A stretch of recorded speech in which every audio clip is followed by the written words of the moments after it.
Até o último vídeo, nós estávamos utilizando o banco de dados localmente rodando em um container Docker. E o objetivo desse vídeo aqui é fazer a migração, a conexão em outro banco de dados. Mas a diferença vai estar no seguinte, que o banco que estávamos utilizando era um banco local. Pode ser na sua máquina ou na sua VPS. E agora vamos terceirizar isso para o MongoDB.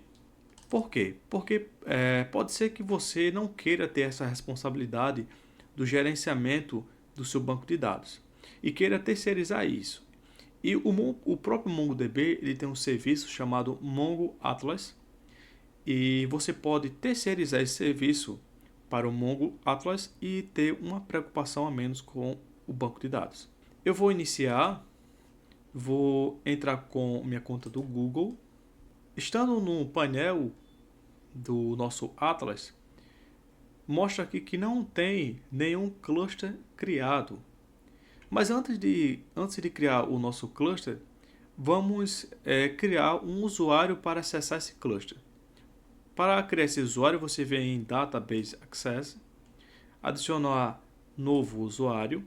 Eu vou utilizar a senha, o método de autenticação. Você poderia utilizar outro método. Aqui eu vou colocar o nome do usuário, admin, vou colocar estoque.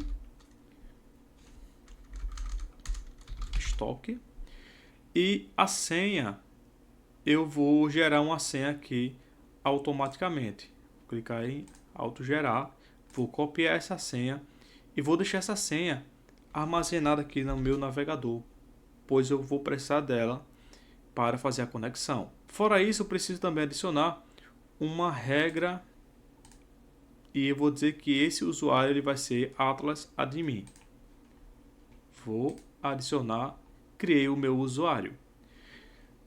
Agora vamos criar o nosso cluster.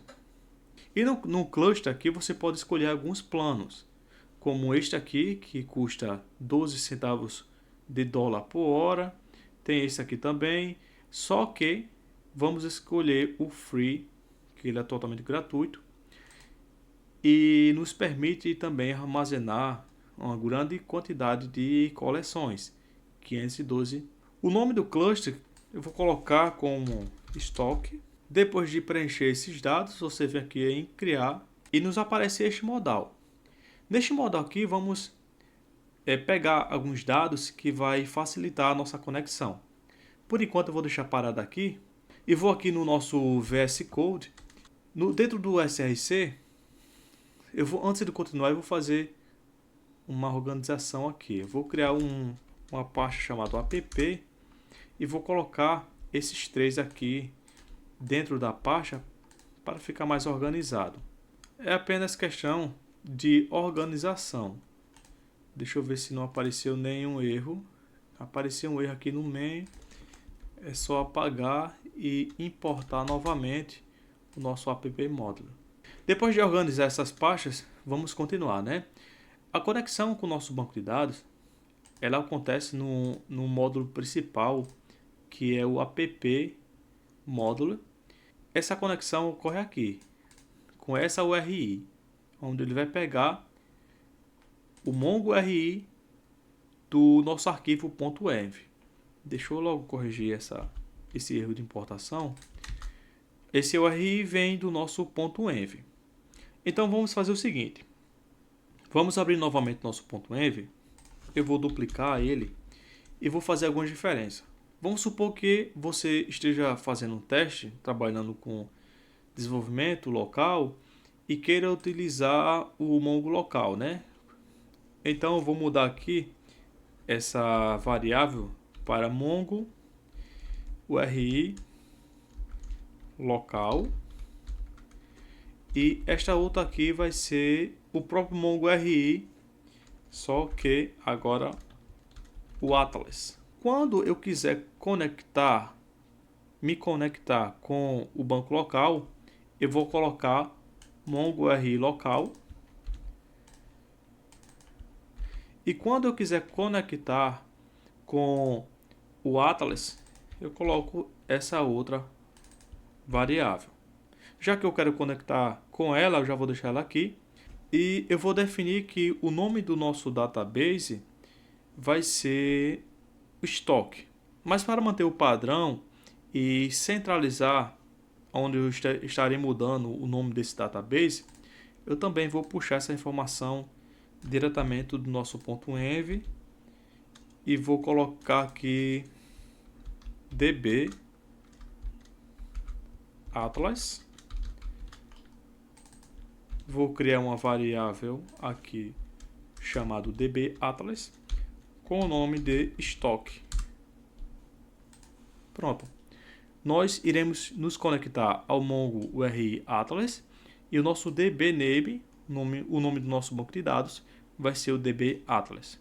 Só que o endereço para a conexão do local está correto, mas o do Atlas ele permanece com o mesmo local. E precisamos alterar esse endereço e colocar o endereço real do nosso Atlas agora, e não mais local. E para conseguir esse endereço, você continua aqui nessa página, desse modal. Você vem aqui em Drivers, escolhe o driver Mongoose. Ele manda instalar aqui, mas não precisamos instalar mais, porque já fizemos toda a instalação aqui na nossa API. Mas perceba que aqui embaixo tem uma constante que me permite fazer essa conexão com o nosso banco de dados. Você vem, copia ela e cola aqui. Vamos analisar. Temos aqui o MongoDB. Aqui ele tem o nome do usuário que vai ter acesso, que é aquele usuário que criamos, e o DB Password. Nessa parte do DB Password, precisamos colocar a senha que criamos. Então, vou aqui copiar a senha e vou colocar no lugar DB Password. Fora isso, não vamos mudar mais nada nessa constante. Da maneira que está aqui, vamos testar para ver se essa conexão ela vai ser feita. Eu vou rodar a nossa API. Vamos ver se a conexão vai ser executada com sucesso. Não mostrou nenhum erro, mas para verificar se realmente está funcionando, nós iremos tentar criar um item, ler o item, deletar o item e assim sucessivamente. Voltando aqui no nosso site, vamos finalizar. O cluster já foi criado. Aqui em Connect eu vejo aquelas informações que já foi aberto assim quando criou o cluster. Mas vamos aqui em Browse Collection. No Browse Collection a gente tem a visualização dos dados que estão dentro da nossa coleção. Perceba que apareceu aqui Sampleflix, um database chamado Sampleflix, Mflix, que a gente não criou isso. E ele já está aqui, todas as informações dele. Isso aqui ele já vem por padrão, porque como é um banco free, um banco gratuito, ele vem com algumas informações para você fazer alguns testes e aprender como funciona o nosso banco de dados. Mas eu vou excluir esse database porque eu quero apenas o estoque. Eu não quero fazer teste. Vou excluir e liberar espaço. Pronto, foi feita a exclusão e perceba que o estoque já está aqui. Eu não criei esse estoque. Eu não vim aqui e criei o database estoque. Automaticamente esse estoque foi criado e automaticamente ele já colocou a collection itens dentro dele. Mas como foi que isso aconteceu? O Mongoose já fez tudo isso para a gente. Por quê? Primeiro, eu já defini qual é o nome do nosso database. Então ele já criou o nosso database aqui.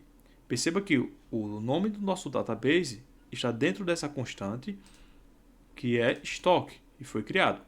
E o items veio de onde? Veio do nosso esquema.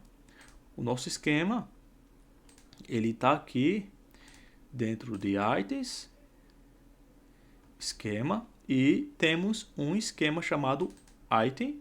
Só que quando ele cria no banco de dados, ele cria com S. Por quê? Aqui eu tenho uma unidade. e aqui eu vou ter várias unidades, então ele fica no plural. Para resumir esse vídeo, falta só o quê? Ver se eu consigo escrever dentro desse database em cloud. E é isso que vamos fazer através do Postman. Eu vou acessar aqui o meu Postman, vou criar aqui uma nova requisição. Deixa eu fechar aqui para dar mais espaço. Deixa eu ver aqui qual foi a rota que eu coloquei para fazer o create. Eu venho aqui em controle do item e a rota é item.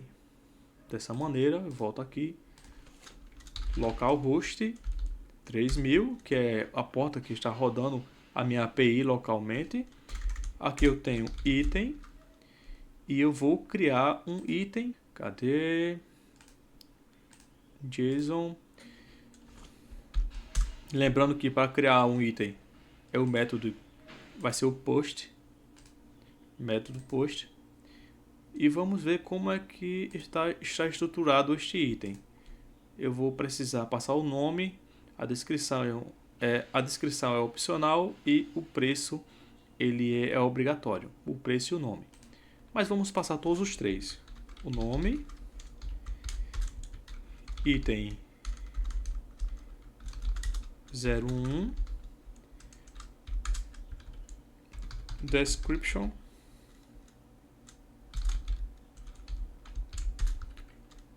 dez 01 e o preço, vou dizer que vai ser 10. Agora vamos enviar a solicitação via post. Enviado, informou que foi criado e retornou aqui o item criado já com o ID dele. Vamos atualizar aqui o Atlas, um refresh. Vamos clicar aqui no itens e perceba que no itens ele já tem aqui o meu item criado, item 1, com a descrição 1 e o valor de 10. Podemos ver que está funcionando corretamente, sem nenhuma alteração. Lembrando, pessoal, se você gostou desse vídeo, não se esquece aí de deixar o seu like. Se tiver algumas sugestões, deixa nos comentários. Ah, não sou inscrito ainda no canal, mas estou gostando dos conteúdos. Se inscreve no canal e até a próxima.